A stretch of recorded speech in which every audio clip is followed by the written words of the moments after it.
All right, number 3, this one's a trick. Well, it's going to start as a trick anyway. So anybody who's been around Fool HQ and been in a meeting with me, or maybe dozens of them over the years, knows that I absolutely love Post-it notes. I love them.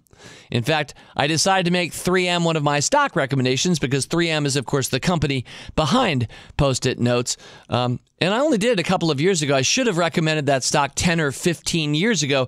As it turns out now, doing quick math, I see that since September of 2017, when I recommended it, 3M stock, the ticker symbol, appropriately enough, MMM, 3M stock is up 2%. So it's up. But the S&P 500, the market overall, is up 15%. So I haven't even necessarily timed myself well into 3M stock, but it's been a great company and a great stock for years and years and years. And when I finally picked it in September 2017, I thought, why have I waited so long? This is one of the most innovative companies traditionally in the United States of America, and I really love Post-it notes. So here's my trick. Now, if you also love Post-it notes, you may know this.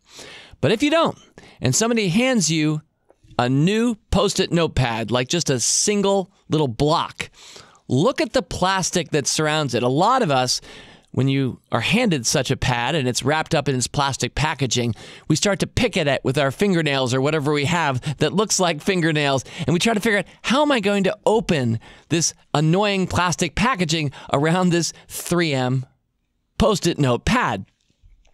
Here's the trick. For a lot of them, not all of them, but many of them, and the ones I buy, you'll notice that you don't have to pick at the plastic packaging. You can actually just snap it. You can bend the Post-it note pad and the packaging snaps off of it like magic. So if you're a Post-it note addict like me, and you didn't know that, you're welcome, because I just made your life a little bit more fun. But beyond my love of Post-it notes and that trick about packaging, I want to just add a little bit more. This probably falls more in the life hack category as I think about Post-it notes. So Post-it notes, why do I love thee? Well, one of the reasons I love Post-it notes is because in David Allen's wonderful book, Getting Things Done, which I read about 15 years ago, he was lionizing, he was championing the idea of using Post-it notes, but he said something profound to me at the time. He said, when you use a Post-it note, one thought per note. Don't necessarily use it to make a list. Don't put 3 thoughts down, though. Just one thought per note. And using that as a simple tool, or in this case, I'll say a life hack, ever since I've put one thought per note. And why is that helpful? Well, it makes it really easy to manipulate your thoughts and make the best use of them. For example, at the end of a meeting, I might have had 10 good thoughts. I have 10 Post-it notes in front of me.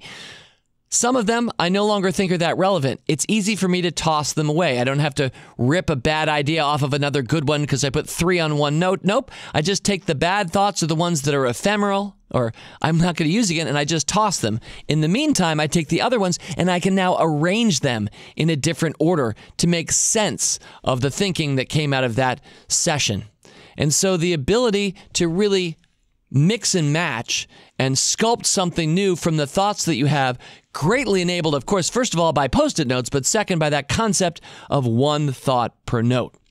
All right, we're getting near halftime here, but I want to add 1 or 2 more quick life hacks surrounding Post-it notes. So if you're like me, you have a problem. You have too many Post-it notes in your life. You've written a lot of them.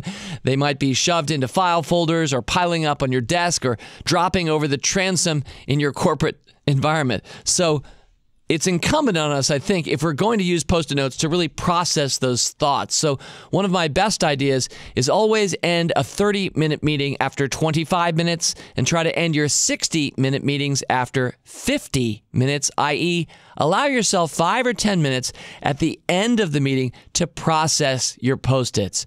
And what I do is I toss out the bad ones, I rearrange the good ones, and then critically, it's a 2-step process, I take a photo of those.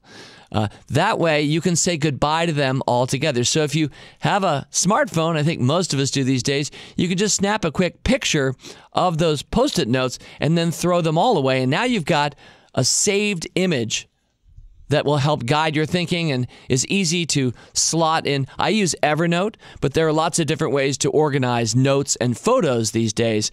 But to go one step further, a lot of us have too much stuff in our houses, and part of the popularity of Marie Kondo and her Netflix special and her books is that a lot of us realize we just have too much stuff. So what gives you joy? But one of the best ways I've found to separate myself from things that I would have otherwise saved. Let's just say you have a trophy from a great moment in your athletic youth, but admittedly, it's not really that relevant or meaningful to you anymore, but you'd like to retain a memory of it. Take a photo of it and then toss it or give it away. So the act of taking photos of things, whether we're talking about Post-it notes from a meeting or something that you finally want to get rid of out of your attic, but you do want a memory of it, just take a photo. And for me anyway, that enables me to feel like I've captured it forever and I can now separate myself from that physical thing and move on. So there you go. It started with a trick of how to snap open a Post-it note pad from its packaging, but a little bit more thinking, life hacks around how to organize your thinking and how to get rid of stuff.